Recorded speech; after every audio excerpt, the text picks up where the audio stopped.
What's up, guys? It's Emperor Luku with another tips, tricks, and strategy video. Kind of.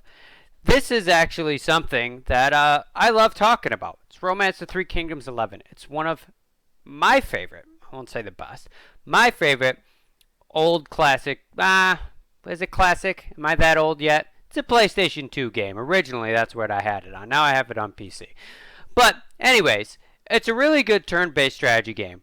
And there are a lot of good features in it that I wish would be applied to newer strategy games, especially like Total War Warhammer. And I get that they took certain aspects that the, koei franchise have done and they put it in a Total War Three Kingdoms. But I want to go over some things, and I just want to talk about this game. So this is kind of like a two-part video. I'm kind of talking about things that would be awesome if they were implemented in newer games, but also just talk about my favorite game. And hope that maybe you guys can go play this game and enjoy it yourself if you don't care about graphics that much. Now, I got this game on Gamersgate. They do have it on Steam. However, they don't have it in English. You can download like a mod that'll make it English.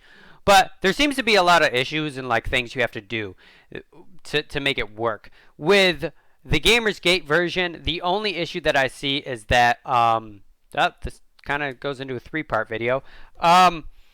Is that sometimes the cutscenes in the videos don't show. Like this sometimes doesn't even pop up for some people. Now I'm gonna get into that really quick. And if you go into your options, find your exact dimensions of your screen, and then try to find the dimensions of that in the settings. For example, I am 2560 times 1440. Okay. This dimension, okay, and I pretty much had to just go down these. Like I tried this one first and it didn't work, and then I went to this one and it worked. And I played around and I actually went down them all just to see. So finding your direct dimensions seemed to work for me. So there's a little bug fix that wasn't originally going to be part of this. But anyways, one thing that I love about this, create an officer. 150! That's right, you can create 150 people.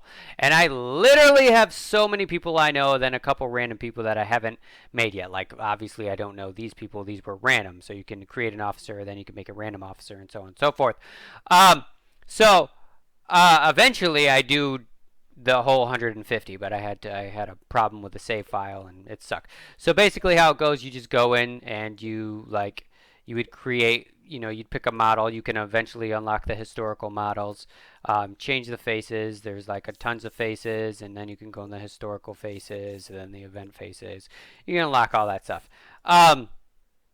Then you do, people, close friends, sworn siblings, liked officers, disliked officers, stuff of that nature, abilities. You can go into their abilities, set it. Of course, you can cheat and make everything 100. Well, you have to unlock 100. You can make everything 99 until you can unlock 100. Make everything extra special. Then, what type of character. This guy acts to the best of his or her ability. You can make it whatever you want. Military, aspires to rule through might. That'll kind of change, like, if they're running the show, if you're leaving them to kind of do their own thing, this is kind of how they'll act a little bit. We'll get out of here. I don't often cheat and max out. I only do it sometimes just for experimental purposes, and this is actually an experimental profile. Go in a new game, you have different settings. So the preset settings, you have to use this specific person that you see here. Like I have to use Meng Huo for here. I have to use Liu Bei. And then you can play these, and these are cool because, like, let's say I play this. I can dispatch officers. I can dispatch all my guys. I can create a new force. Bam. Let's say he's going to be in the new force. I pick his city. Bam. I can click other cities or not. Force color, if there's colors available. It depends on which one you're playing. Change the title right off the bat. Then I could confirm. I can do this up to 8 times, create up to 8 new forces if there's 8 available castles. And then dispatch the officers. So I'd that's not what I meant. Assign the officers. I could take these guys and I can apply them to one of his castles. I can even apply these officers to our already created factions that already historically exist. And then I can confirm. And then I can choose up to 8 people. Now, this is how you would play the turn-based mode if you're playing with friends. So this would be like a LAN party game, which is pretty cool. And then you confirm and you play on. And I'm just going to go into one of my few save files that I have on here. That's not how you do that. Load game. Bam. So this was a cow preset. So let me show you some of the things you can do. So as you can see on the map, I've already pretty much conquered everything. You just got to take this last little area. This map shows like where the most troops are on the map, most food. Then you could break it up into 8 districts. So I have these 8 districts, and this is how I do it. Now, what I like to do sometimes is I'll just sit back in Liu Yang and be the emperor, and I'll just let my subjects do their thing, which is going to be boring for some people. Gold, and then you can, set how you want to view it and all that. Disasters, if there's any, which there's not. An emperor, which I don't support an emperor. I am the empire. I dethrone the emperor. Let's get into some of the things you could do in the gameplay. So, number one, you could develop. Developing land is this, and let's see if I can. Forgot how to do that. Ooh, there we go. Developing land is this is all land to develop. Liu Yang is the biggest. That's why it has so much. Like you go here, they've got a lot here and here, but you can go to like a place like this, and this is it. They just got a little bit here and a little bit here. Another place here, just a little bit here and a little bit here. So those are actually terrible builds, but I'm not going to get into that.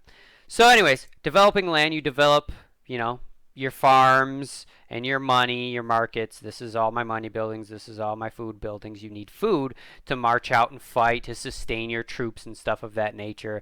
Then, I have my shipyard, which builds my ships, my barracks, which recruits. I actually have 2 barracks, so I double recruit. I don't normally do that. Sometimes I'll get 2 no, not these. 2 smiths, which is the spears, pikes, and bows. Then your stable for your cavalry, and then your workshop for your equipment.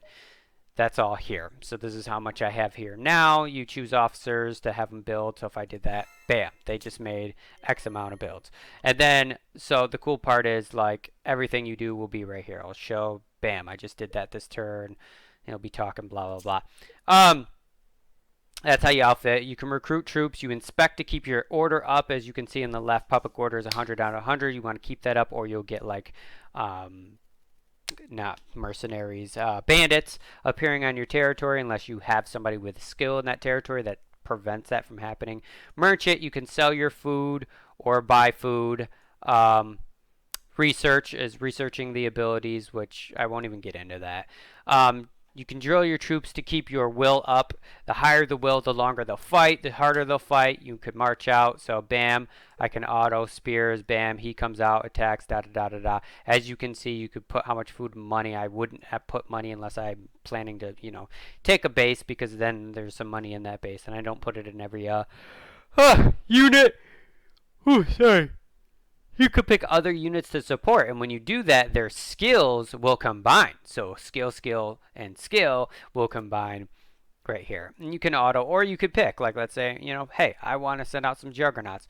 Let's see, weaponry. I want the people with the best weaponry on that. Take him out that I have in this particular place. Bam, and then, max that out, bring that down. Maybe I want a little more. Maybe I want up to like 320 days worth of food, etc. You do things of that nature. I can transport any of my resources, as much of my resources as I want, to anywhere else that in my territory. I can move and summon officers to and from whatever locations. I can search for other officers. I can attempt to employ other officers in the area. I can go by days, whoever's the closest. This shows, these are free. These are guys just wandering around. Anybody good? Guan Yu? Nobody? Ma Chao? Nobody's went and got these people? Are you kidding me? Go. Anyways. Reward, so that keeps the loyalty up. You have to pay your, give them little rewards every now and to keep their loyalty up. You can also do that by, wow, I have a lot of items. I don't know why. Keep their loyalty up. So his loyalty is 97. I give him this bow. And it'll have a certain effect to increase his loyalty. So Zhou Yi, I would give him this. Bam, loyalty has risen. Yippee!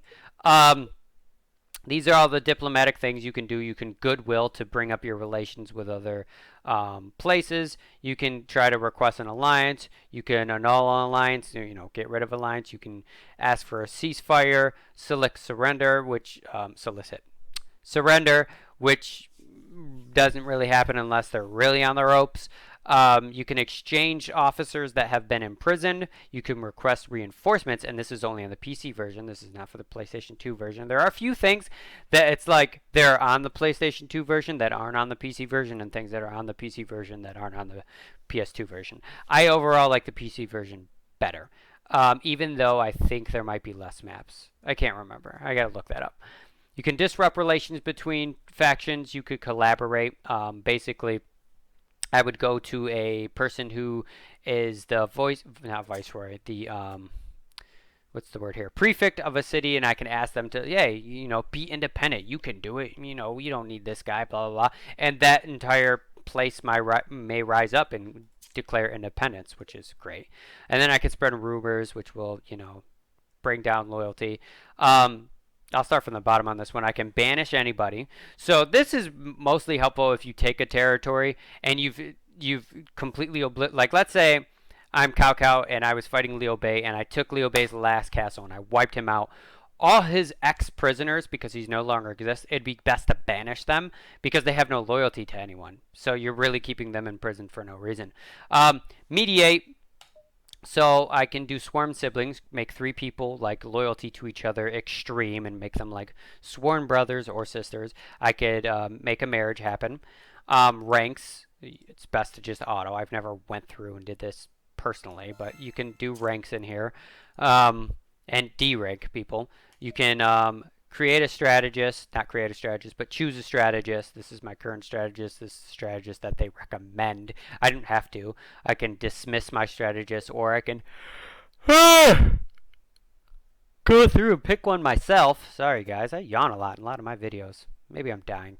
Anyways, district, like I said, you can go in there, you can edit a district, you can dissolve a district, you can create a new district, you can choose their cities, get rid of cities, you can create their policies, force capture, specific capture, auto. Then you can go into specific strategies, choose what you want them to focus on, authorize if they can attack. He's transporting resources to district number 7. That's kind of how I, whatever. And then you can throw a council, so you can, pick your top, 6, I believe, councils, confirm, and then a little council will happen that you're about to see here. And they'll kind of just suggest, hey, da-da-da-da-da. They're going to make little suggestions. Oh, build facilities and domestic, get in, da-da-da. You can say, sure, yeah, I'll do that. Cool. And then, like, you choose, produce horses in Liuliang. Sure, yeah. You cannot do any of that. And there you go. That's pretty much it. Your AP, how much AP you have, which I have 0, so I'll go to the next. I don't know. Sure. Have them remain. So I go to the next thing. Something's happening. Oh, he wants to release. So he wants me to release this guy. He's willing to pay. If there's a prisoner I can request, or they can trade with me. I can do, this is how it will look when I'm requesting. Anyways, I can pay or I can try to trade. I'll accept. Sure, go ahead. Have this guy back. And then, bam, within 10 days he goes back. So my AP, I have 59. So I can do enough things on my turn until my AP is down. And then TP is used to research these things, which everybody has. So you can see that they've only got these research abilities. I have all of them. And TP is also what's used to mediate, create sworn siblings and marriages. These are just some awesome things. Let's go down and see how the battles are looking. So this is the battles right now. As you can see, they're running out of food. You zoom in, you can see we got some swords, which is stupid. We got, it looks like a lot of pikes, some more swords, and we got some bows back here and some cavalry right here. So they got some spears. Excuse me. Some other things. As you can see, they have a fort right here, right in the middle of the way. Got a tower back here. Let's see what happens. Bam. So this is kind of how the fighting will look. You can manually do this if you want.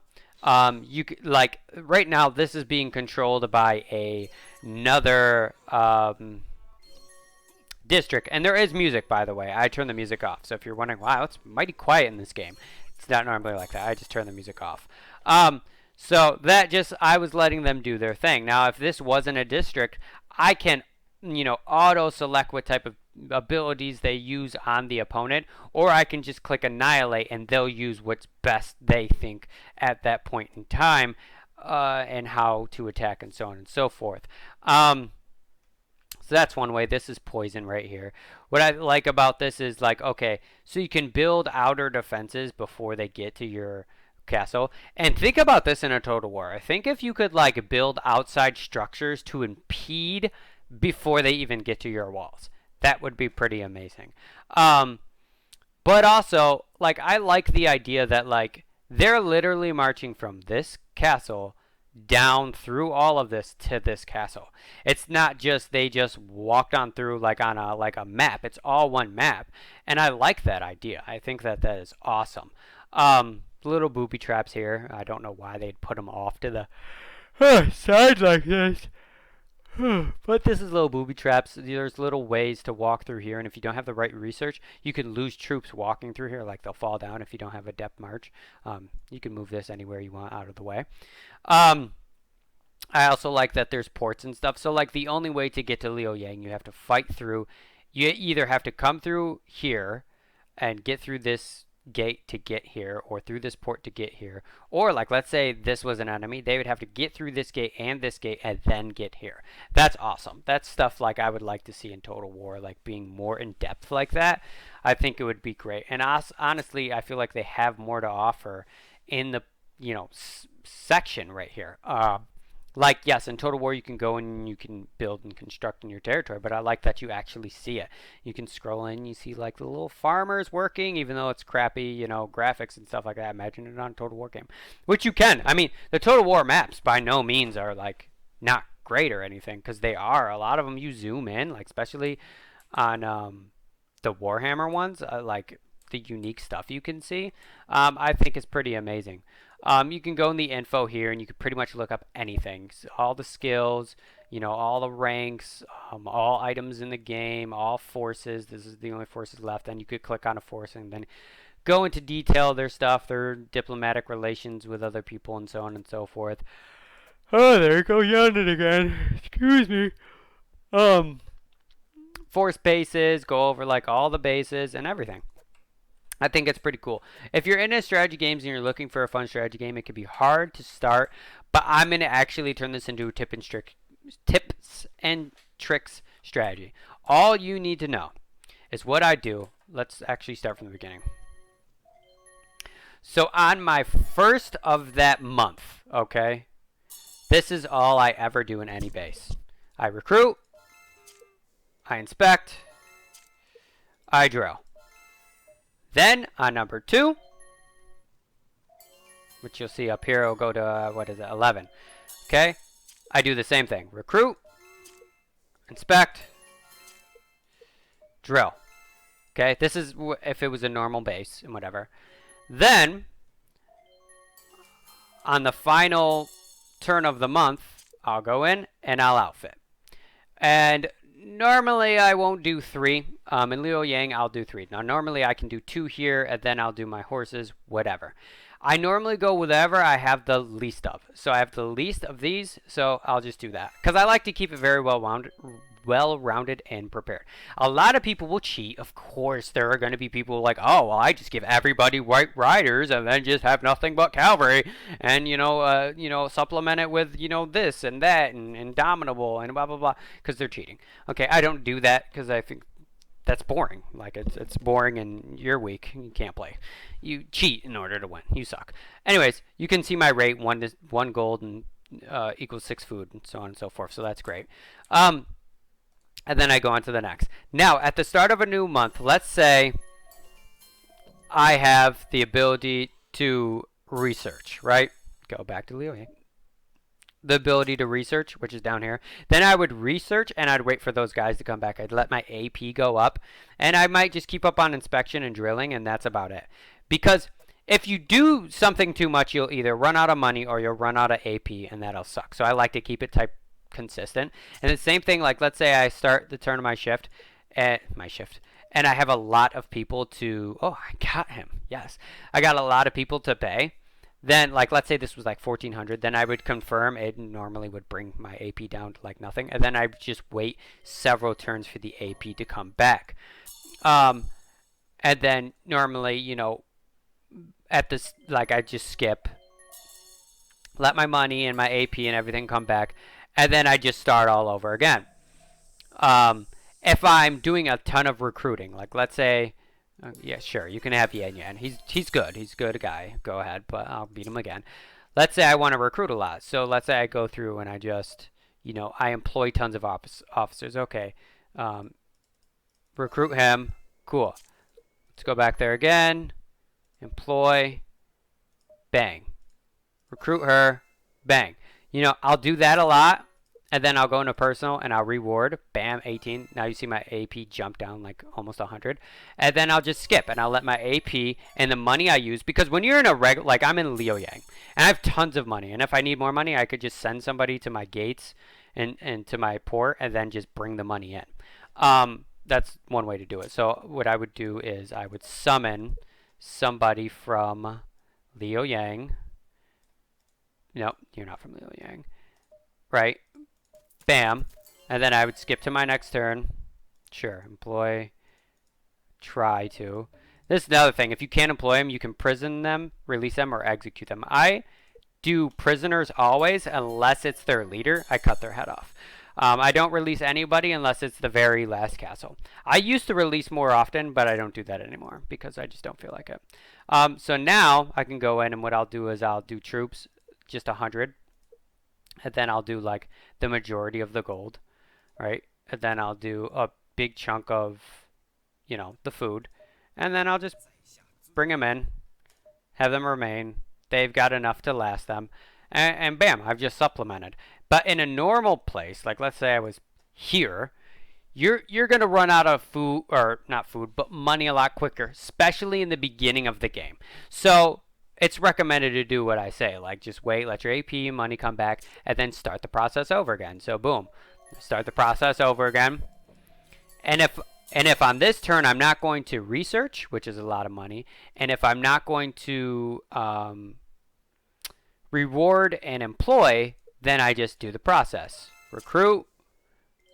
Guan Yu, you need to go on the front lines. Inspect. Drill. And then go on to the next. And on the third, I do it again. And then on the third one is when I outfit.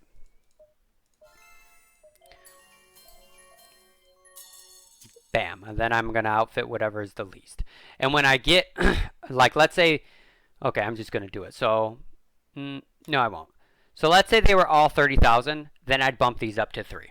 Okay? That's kind of to keep a good amount. And when I have too much, then I just send it to my front lines. So let's say on the map, let's say I didn't own all this territory, right? Let's just say district-wise. Let's say I only had District 2, right? I would keep enough troops here that I could take anything that these 3 territories throw at me. So let's say, okay, they have 94 troops, which they only have because I've been feeding them. So let's not use that one. They have, this is more reasonable. They have 22, okay? That's 22,475 troops. So I would keep at least 30,000 here because I have gates to hide behind and stuff. And let's say I had like 60,000 troops. I would take the other 30,000 and I'd feed it to District 2 so that they can feed the rest. Now, I wouldn't have this district set up like this if it was just like that. If I just had District 1 and 2, this is not how I would do it. In fact, this would be its own district, and then this would be its own district, and then this would be its own district. And I would have this district feeding this district, and then I would feed this district to just do the work for me and take this, and then I would turn this into its own district. Maybe with this, I'd have, well, no, I lie. I would probably, Well, it depends. If they take this, then I would probably turn this into a district and feed. You just want to keep feeding. You want to have supply routes just feeding constantly to your front lines, and you don't want to overwhelm a district. Like this in combat would be terrible because they'd want to focus on trying to attack this from here and here, or here, or here from here, or here from here. You don't want that. You don't want to leave that to a district to do. The NPC's not that smart. Sometimes they are. Sometimes you'll get an NPC and they're just rocking. They're just whipping through. But like I played a game where I was Deng Zhuo, and I had I was gonna point like you could see what I could point at. I had all this entire area, this territory, and these two territories. And Lu Bu continuously, like I've got, no, I didn't have this. Cao Cao was still here giving me a run for my money because Cao Cao's a beast. And Lu Bu, instead of like this was his district, instead of like coming up here to fight here, he just comes all the way over here to take this, then does nothing with this, and this just gets taken, and it's just a back and forth game. So sometimes you got to jump in and you got to do the work. If you already like doing the work, then that's not an issue. I used to be the kind of person that like I'm always on the front lines, and if I'm playing with other people, I'm always on the front lines. I always control my front lines, and I just have people feed me. But when I'm playing the NPCs, I just sit back, support, and I watch the fun happen. And I wish you could do that in Total War games and like other games. Create districts, have officers go to their abilities and their skills and such of that nature. And then to look at like, I mean, look at this. Go to all officers. I mean, look how many officers there are. Is there named officers? You know what I mean? I wonder if I could. No, I can't. But that's just amazing. So anyways, like, share, and subscribe. If you've played this game, talk about it in the comments below. If you haven't played this game, talk about it in the comments below if you're interested in it. If you think, no, the graphics are too whatever, then whatever. Then don't play it. Play whatever you like. It's not for me to tell you what to play. But I highly recommend this. I don't recommend the other romance games. I know some people are like, I got to play in order. A lot of the other romance games, they kind of suck. Most of them, and this is just my opinion, but some of them are really horrible, and Koei is known for that. Like, they make a couple good games, and then you don't even know what they're doing. It's like, what are you doing? Are you just putting out games? Whatever, I don't know. I don't want to get into that. All I want to say is, if you haven't played this game and you don't mind the graphics, I highly recommend this if you're into turn-based strategy games. And I also, for the Total War players, I'd like to hear your opinion on this. Would you like to see some of the things you saw in this game in a Total War game? Some of the aspects of this game in a Total War game. And I know some of them are in the Three Kingdoms, but other things, you know what I'm saying? As you can see in the combat, like right here, you can see 2 different skills. That means there are 2 generals in this army. This is Hua Zhang's unit, but he has another officer supporting him. That officer doesn't have to be a support officer. That's the great part about it. So imagine in Total War, you could take the heroes, and they can also have their own units. That would be insane. But they only have, like, he marched out with 17,000 troops, because that's his max. That's how much he can do. And not all of them can do that. Some people are limited to their abilities of how many troops they can have. Sometimes it's only like 5,000 troops. And he's got X amount of food for a certain amount of days. His will is 109, so he's already, experienced some battle, or he's already been marching for some time. But it's all pikes. Like, they only get one type, you know what I mean? So he leads the pikes. And I'm going to get into another game called Battle March, and how it's similar to Total War, because it is. If you haven't heard of Total War Battle March, which is, I believe it might be called something else on PC. I can't freaking remember. But look up, not Total War Battle March, Warhammer Battle March. Look it up. Look up the gameplay of it. And you can actually take your lords, your heroes, whatever, and you can put them in with a unit, and it will give that unit immense buffs. And then he will march along with that unit. I've always liked that. And that's just something else. And I actually might do a video on Battle March. I don't unfortunately have the game on PC. I'm actually looking for it. Which, if you know where to find it and it's working, post that in the comments for sure. And on the way down, subscribe. And that's the end. I'm not going to ramble on anymore.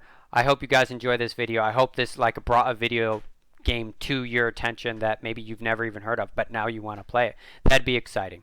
Have a great day, week, month, whatever. Game on.